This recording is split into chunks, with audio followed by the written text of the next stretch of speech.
Hey everyone, I hope you're doing well and staying safe during this time. If you're new here, welcome to the channel. Like I said, thank you so much for checking me out. If you haven't done so, please make sure to hit that subscribe button just right below the video. Cool, thank you so much. I really do appreciate it. And if you're returning, welcome back. Thanks again for your support. I truly do appreciate having you here. Today, John Deaton had tweeted this. I'm going to go out on a limb and predict Judge Netburn denies the SEC motion for reconsideration, affirming her ruling that the 63 Hinman speech emails to be produced. I'm also going to predict the Estabrook notes regarding the meeting with Roisman must also be turned over. And I said, my prediction, we never see those emails. Now this, I'm only showing you this because that something just feels like something is in the air on this thing after that Gary Gensler, after he went on Jon Stewart, which I'll show you in a minute. After he went on Jon Stewart and he was talking about sometimes we lose, we're against the backdrop last year when he said we've never lost a case. I just thought that just hit me a certain way. So I was on a random message board today and I saw this. The guy says, anyone else heard the rumors settled? All staff on the SEC versus Ripple case have been reassigned a week until the news is public. SEC now hiring to prosecute illegal currencies. Now this might be probably is total bullcrap, okay? But it was interesting because TAIG immediately replied and he says he showed the tweet. I'm assuming this is where this originated. So it's probably nothing. I mean, it's probably no more than when BitBoy was doing his, like Anders L says, BitBoy says September. So it's probably no different, just somebody lobbing it out there, And they probably say they have a source and all that same old stuff. Anyway, I just thought it was interesting. Okay. Gary Gensler had tweeted, he was tweeting out this picture from the little interview that Jon Stewart did with him, and so it reminded me, and then this guy had put this out. That's right, because Gary Gensler brought up Bernie Madoff in that interview, said that's right, whistleblowers went to the SEC for 16 years with evidence on Madoff's Ponzi crimes, and the SEC ignored it. This was one of the SEC's biggest derelictions of duty ever. If the SEC did its job, it would have saved thousands of Americans billions of dollars. And then John Deaton came in. The fact that Gensler tried to give the SEC credit for Madoff was quite possibly the greatest spin ever. Now, since he brought up Madoff, I went back into my archives. Said since Gary Gensler brought up Madoff on the Jon Stewart show, maybe we need a little reminder. We've been blowing the whistle for a year on the Ethereum free pass and the founders helping disguise whales in the Ethereum ICO. This guy right here was the actual whistleblower that the SEC did not listen to in the Bernie Madoff case. Listen to him. And honored by colleagues as the man who went to the Securities and Exchange Commission and blew the whistle on Bernie Madoff in his $50 billion fraud. How many times did you send material to the SEC? May 2000, October 2001, October, November, and December 2005, then again June 2007, and finally April 2008. So 5 separate SEC submissions. But something did happen. Corruption. They were meeting, remember this, they were meeting with their previous clients while at the SEC. Clients with very strong interests in outcomes that they ruled over in their government posts. Hinman even continued to earn $15 million from his previous law firm the whole 3 years he was at the SEC.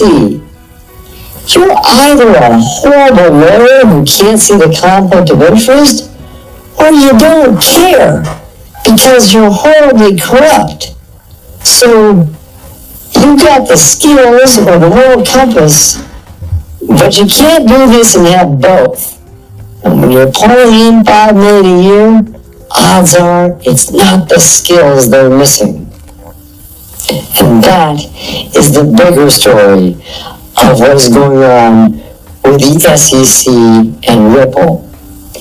It's not about cryptocurrency. It's not about about Ripple.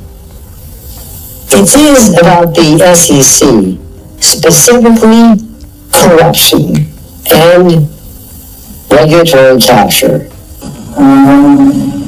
I'm not going to make you sit through that again. We've seen that. You know what that is. That's the disguised whales. Okay. Now, Charles Gasparino and Eleanor Terrett are active today. Scoop: Eleanor Terrett, according to his latest financial disclosures, SEC Chair Gary Gensler is heavily invested in an emerging markets ETF that has 3% exposure to Russia. Big money managers like BlackRock have held informal talks with the SEC to exempt them from a 2016 law that puts a cap on the proportion of illiquid funds they can hold. This means that Gensler would be voting to change laws relating to his own investments. Big conflict of interest. We'll discuss at 1:24, so he's going to be on Cavuto to discuss that. Then Eleanor Terrett jumps in. According to his latest financial disclosures, Gensler is heavily invested in this ETF. Big money managers, so she's basically saying the same thing, and then Charles is going to be on that. But then she comes in with this programming alert.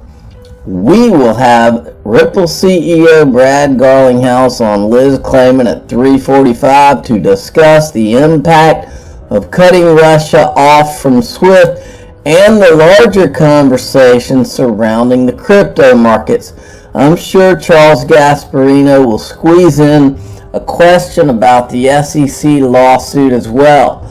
To clarify, it will be 3:45 p.m. Eastern Time.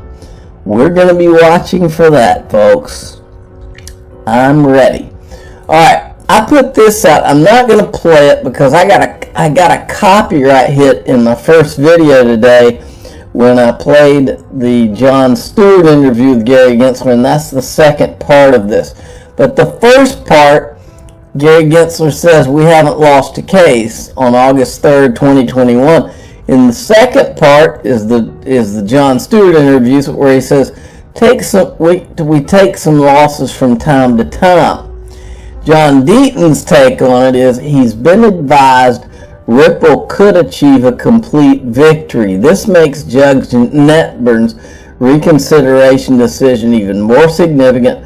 Only when and if the SEC is forced to turn over the 63 Hinman speech emails, and possibly other notes, will the SEC come to the table, if then. And then Jungle Inc. came in. He had a take on it too. I take it as a threat. When negotiating a settlement, don't think he will concede much because he's willing to go all the way and lose. If that was the case, I doubt he would announce it to the world. Just a bully tactic. Maybe he's right. Now, I found this clip pretty fascinating. This is Mike Novogratz with Michael Saylor. Michael Saylor being the ultimate Bitcoin maxi. Some of the things Mike Novogratz says in this clip are pretty fascinating to me. Before you watch it, let me remind you, Mike Novogratz is one of the people that was in communication with Bill Hinman between May of 2017 and December of 2020. He's on the list. He's one of the people. That is the time period when the Ethereum free pass was being worked out. So, listen to this. Right? The crypto world, in lots of ways, reminds me of when Uber got started, right? You were able to smash a bunch of rules and break things, and we didn't have that luxury. We pretty much play straight down the middle.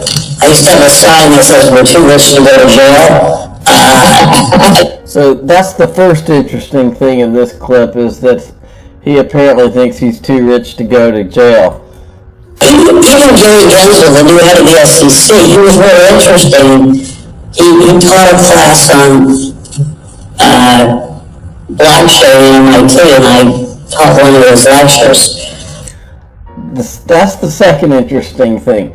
That is the first time that I have heard a direct link between Mike Novogratz and Gary Gensler, where they obviously know each other. I've never heard him speak about a specific thing where he would have been actually in the room with Gary Gensler, and so that's interesting to me. One of his lectures, and he said, when you regulate, you let small companies experiment and play in the gray zone, but you don't let big companies play in that. And so we started off as a public company, and therefore we've never played in the gray zone, and so it was pretty buttoned up in terms of our processes around security, KYC, and all the rest. Okay. Right? The crypto world, in lots of ways, reminds me of when Uber got started, right? You were able to smash a bunch of... Okay. So there's that. Then TAIG, no, I wanted to make a point with this because TAIG is on it. He's asking Empower and Jason Foster, who runs it, if they submitted an FOIA request for meeting notes between Gary Gensler and the Gary Gensler team, transition team, and Jay Clayton. And he's pointing out that Gensler was meeting with Clayton right around the time that he filed the lawsuit against Ripple. But this illustrates a point. The Empower is just going to use these Freedom of Information Act requests, and they're going to create a spider web as they get ideas from each one. They're going to keep, that's the way I understand it, that they can do Freedom of Information Act requests all day long if the trail leads them in a certain direction. So this is great stuff right here. Okay. Now, this is just an interesting graphic I wanted to show you. How reserve currencies have changed over 120 years. I've always believed that these digital assets, this was about replacing it. I believe that it's about going from the US dollar being the world reserve currency to going into the digital age with digital currencies and creating a shared digital currency world reserve currency situation where there's a basket, some type of a compromise going into the next 100 years.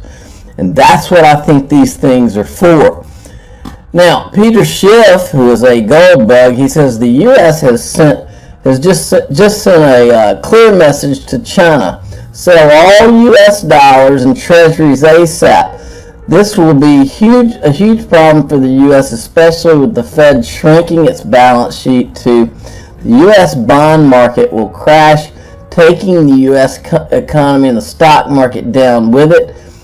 And then this guy says that's the plan: crash all the economies to bring in NWO digital currency that they all agree on. It's beyond obvious what's going on here. New World Order by design.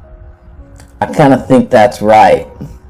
I laughed out loud on this one, so I had to show it to you. This is from XRP, the Standard Productions. He's got 2 times circled on his version of Gary Gensler's calendar. But those are not the times to look at. It's all of the things going on around those two times. Look at this. This is, and let me make sure you understand. This is parity. XRP, the standard productions, is hilarious parity. At 8:38 a.m., Gary Gensler is getting a breakfast transfusion. 9:15, fireside document burning with Jay Clayton III, former SEC chairman. 10:15, prank settlement call to Brad Garlinghouse and Chris Larson. Now that made me laugh. 10:30, meeting with staff to discuss favorite parts of prank settlement call. 12, lunch transfusion. 12:30, ritual of thanks to great horned one. 1:15, daily check-in with deep state reps. 4:30 p.m., meeting with Commissioner Pierce to once again attempt to convert her to the dark side. That one made me laugh too. 5 o'clock, supper transfusion.